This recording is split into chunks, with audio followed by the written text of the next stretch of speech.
The head of the U.S. Strategic Command, Admiral Charles Richard, has pinpointed China, Russia, Iran, and North Korea's threats to America, its allies, and its partners, adding Washington stands ready to respond to any threats posed by these countries.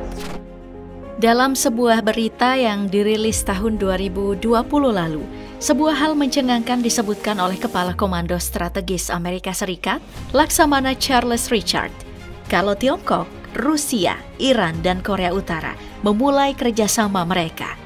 Dalam pernyataannya, dia menegaskan bahwa Amerika dan sekutu siap merespon tegas terhadap segala macam yang bisa ditimbulkan oleh negara-negara tersebut. Pernyataan dari Laksamana Charles Richard ini tentu menarik karena China, Rusia, Iran, dan Korea Utara memang selalu membuka kemungkinan untuk bekerja sama karena berbagai alasan. Mulai dari muaknya dengan keempat negara ini dengan dominasi Amerika yang telah terjadi sejak Perang Dingin berakhir, sampai bagaimana Amerika Serikat menggunakan sanksi yang jelas-jelas standar ganda, bahkan menggunakan dolar sebagai alat pukul mereka. Belum lagi persoalan geopolitik, di mana Amerika seringkali mendukung negara yang berseberangan dengan empat negara tadi. Contohnya, Amerika mendukung Taiwan, kemudian dukungan untuk Korea Selatan, dukungan Amerika pada Ukraina, hingga dukungan Amerika pada sahabat karibnya di Timur Tengah, yaitu Israel. Dengan banyaknya kesamaan yang dialami oleh keempat negara tadi, maka wajar jika mereka membentuk koalisi yang tujuan utamanya untuk menyaingi Amerika Serikat. Pertanyaannya, seberapa kuat koalisi ini jika benar terjadi? Dan apakah koalisi ini hanya sementara atau bisa menjadi koalisi tetap untuk mengubah peta geopolitik dunia? Membangun koalisi antara China, Rusia, Iran, dan Korea Utara tentu bukan hal yang tidak mungkin. Selain memiliki kesamaan yang tidak senang pada sikap Amerika, seluruh negara ini memiliki hubungan baik sepanjang negara mereka berdiri. Mari kita ambil China sebagai contoh pertama. Negeri tirai bambu ini punya kerjasama militer canggih dengan Rusia yang dipuja-puji oleh Putin. Kemudian China juga bekerja sama dengan Iran, bahkan melakukan investasi fantastis yang mencapai nilai 400 miliar US dollar atau 6.422 triliun rupiah untuk membangun ekonomi, keamanan, dan infrastruktur di Iran. Lalu untuk Korea Utara, New York Times pada 2019 kemarin mengabarkan kalau perusahaan Huawei dari China bahkan secara diam-diam membantu Korea Utara membangun jaringan nirkabel. Kerjasama semacam tadi jelas bukan cuma datang dari China saja, sebab negara lain yang terlibat juga memiliki kerjasamanya sendiri.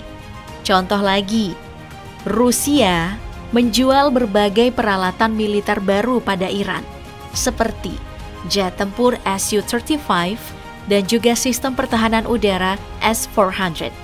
Sebaliknya Rusia mendapatkan teknologi drone kamikaze canggih milik Iran, yaitu drone Shahid 136. Kemudian Rusia dan Korea Utara juga memiliki hubungan baik dalam dunia militer, di mana Korea Utara pernah mengajak Menteri Pertahanan Rusia, Sergei Shoigu, untuk melihat-lihat drone terbaru Korea Utara yang sangat mirip dengan drone Amerika Serikat. Lalu untuk hubungan Iran dan Korea Utara, jelas datang dari pengembangan rudal kedua negara yang sering melibatkan satu sama lain. Bukti besarnya adalah kemiripan teknologi rudal Iran dan Korea Utara, seperti rudal Shahab 3 yang mirip dengan rudal Nodong, kemudian rudal Khorramshahr mirip dengan rudal Musudan. Dengan tingginya intensitas kerjasama antar keempat negara tadi, kemungkinan pembentukan koalisi jelas bukan masalah besar. Makanya, saking besarnya kemungkinan tersebut, dunia bahkan sudah punya nama bagi koalisi China, Rusia, Iran, dan Korea Utara, yaitu Koalisi Besi.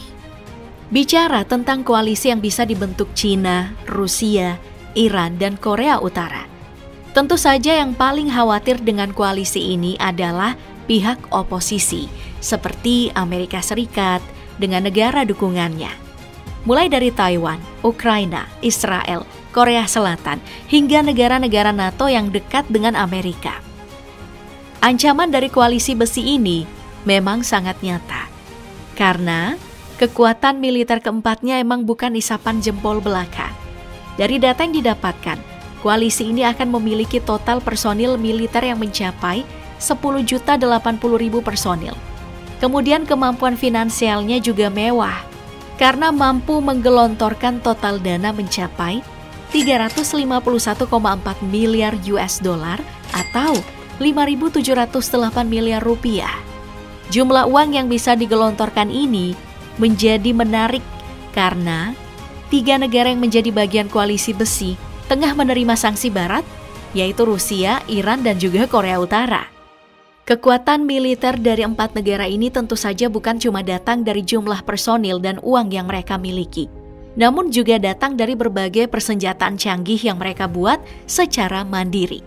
Contohnya, Cina pada awal tahun 2023 kemarin diberitakan sesudah memulai proyek jet tempur generasi ke-6 mereka dengan kode JXX. Cina emang dikenal sebagai salah satu produsen jet tempur terbaik dunia, di mana sekarang mereka memiliki Chengdu J-20 jet tempur generasi 5 dari Cina. Kemudian untuk Rusia, juga mengejar dalam proyek jet tempur generasi 6 lewat jet tempur Mikoyan MiG-41 yang mampu beroperasi dekat ruang angkasa hingga mampu membantu penerbangan satelit orbit rendah. Dan juga telah dilengkapi radar canggih untuk menjalankan peran sebagai jet tempur pencegat.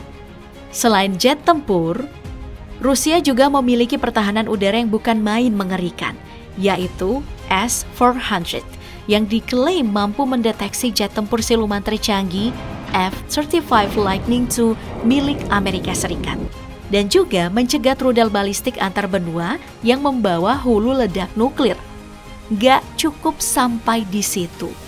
Pada awal tahun 2024, Rusia juga diberitakan mengembangkan senjata nuklir ruang angkasa yang mampu menghancurkan satelit komunikasi hingga jaringan kelistrikan dengan menggunakan sebuah gelombang yang besar. Lalu untuk Iran ada teknologi rudal yang handal.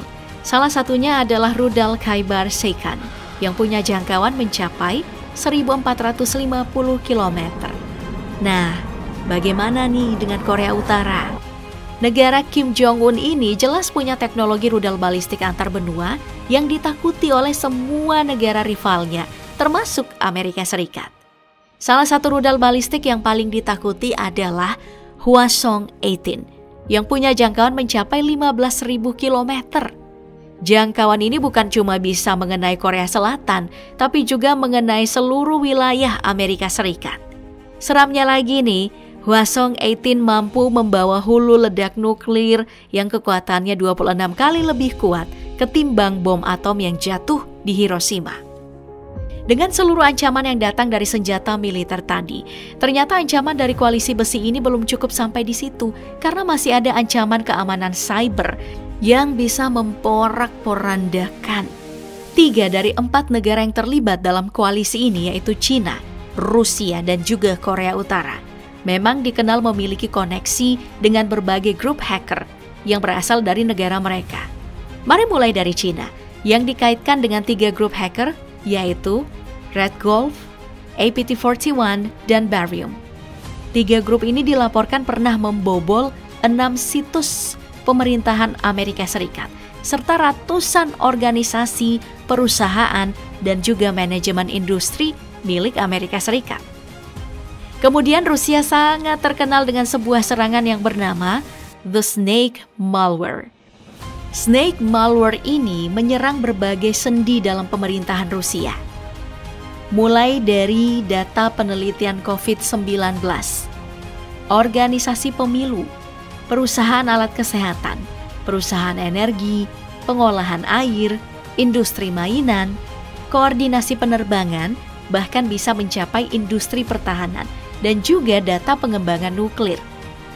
Nah, kalau di Korea Utara sendiri ada grup Lazarus nih, yang di akhir 2023 menjadi tersangka dalam pencurian mata uang kripto senilai 3 miliar US dollar atau 48,7 triliun rupiah. Dengan kehadiran para hacker ini, ya bisa membahayakan sistem komunikasi zaman sekarang yang full menggunakan koneksi internet. Bahkan serangan cyber bisa saja menjadi celah terbesar Amerika Serikat dan sekutunya, karena hubungan komunikasi mereka bisa diputus oleh grup hacker tadi.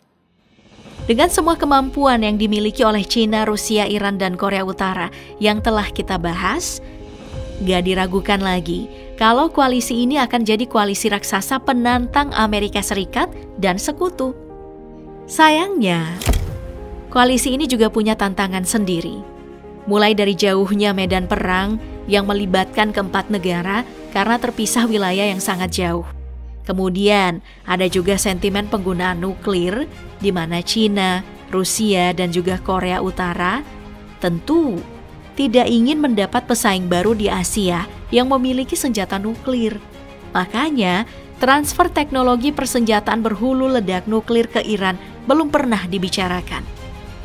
Jadi kalau kita bicara soal apakah koalisi ini bakal langgeng, bisa jadi langgeng kalau musuhnya tetap Amerika. Tapi kalau persoalan menaikkan peran di Asia, maka keempat negara ini masih bisa bersaing.